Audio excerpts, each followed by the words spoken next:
In a small, forgotten village, nestled between rolling hills and a winding river, lived an old farmer named Elara. Her hands were wrinkled like ancient maps, her face a testament to a lifetime under the sun.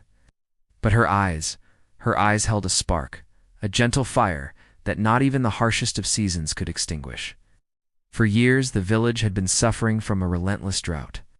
The river had shrunk to a muddy trickle, the fields were cracked and barren, and the once vibrant green hills had turned a dusty, sorrowful brown. The villagers were losing hope.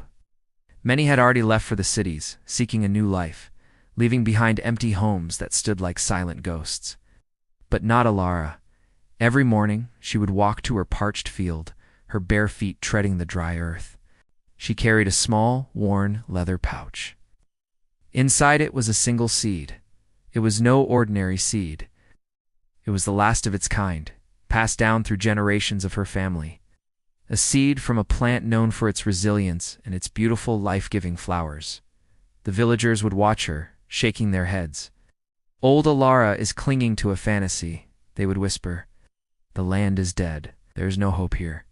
Yet, day after day, Elara would sit by her field, holding the seed. Her lips moving in a silent prayer, a quiet conversation with the earth. She wasn't just waiting for rain. She was tending to the soul of the land. She would clear away the dead weeds, her fingers gently caressing the soil as if trying to soothe its pain.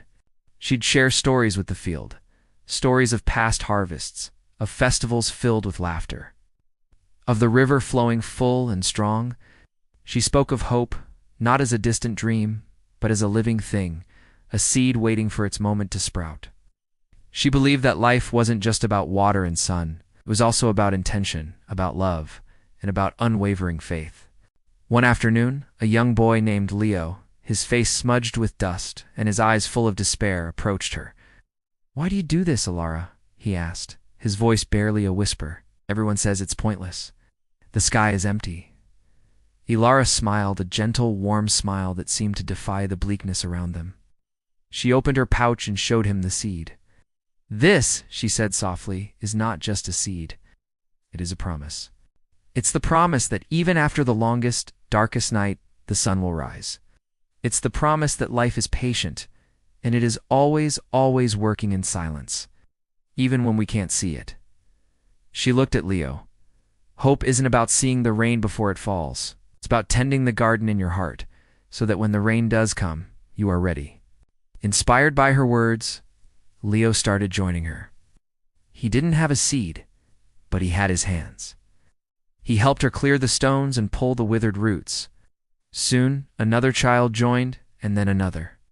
The adults watched from a distance, a flicker of curiosity replacing their usual pity. They saw not a foolish old woman, but a quiet determination that was slowly planting seeds of its own in the hearts of their children. The children began to bring what little water they could spare from their homes, pouring it carefully around the spot where Elara said she would one day plant her seed. It wasn't much, just a few drops that the thirsty ground swallowed instantly. But it was an act of collective hope. They were no longer just waiting. They were participating in the possibility of a miracle. They started to see the world through Elara's eyes. It's not as a place that had abandoned them, but as a living being that was simply resting, waiting for a reason to awaken. Weeks turned into months. The sky remained a stubborn, cloudless blue. Some of the villagers who had initially been skeptical began to mock them openly. "Look at them," they'd say, watering the dust. "They're all mad." But Elara and the children paid them no mind. Their daily ritual had become a source of strength, a quiet rebellion against despair. They found joy in their shared purpose, their laughter echoing across the barren fields, a sound that hadn't been heard in a very long time.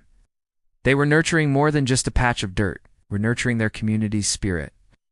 One evening, as the sun began to set, painting the sky in hues of orange and purple, Elara gathered the children. "It is time," she said, her voice filled with a quiet reverence. With great care, she dug a small hole in the earth they had so lovingly tended. She held the seed in her palm for a moment, whispering a final blessing, and then she placed it gently into the ground. The children watched, their breath held in anticipation. As she covered the seed with soil, a strange thing happened. The air grew still. The endless chirping of crickets fell silent. And then a single drop of rain fell, landing right on the spot where the seed was buried. Then another and another. A gentle pitter-patter that grew into a steady, life-giving shower.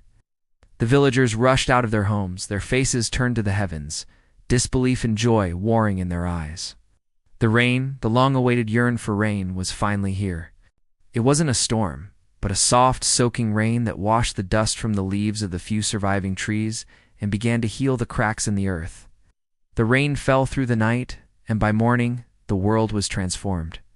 The air was clean and fresh, and a thin, vibrant layer of green had begun to emerge on the distant hills. And in Elara's field, right where she had planted her seed, a tiny green sprout had pushed its way through the softened earth, reaching for the morning sun.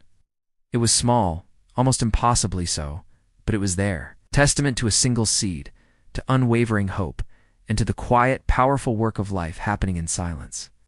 The story of Elara and the last seed became a legend in the village. They learned that hope is not a passive waiting game. It's an active daily choice, showing up even when there's no evidence of a reward. It's tending to the smallest possibilities, believing in the unseen, and understanding that the most profound changes often begin with a single, quiet act of faith. Just like Elara's seed, your hopes and dreams might be buried under dry, difficult circumstances. The world might tell you it's pointless. But don't you dare stop tending to that garden in your heart. Keep showing up. Keep nurturing your spirit, because you never know when the rain will come. And when it does, you'll be ready to grow. Thank you for watching. If this story touched your heart, please like, share, and subscribe for more inspiration.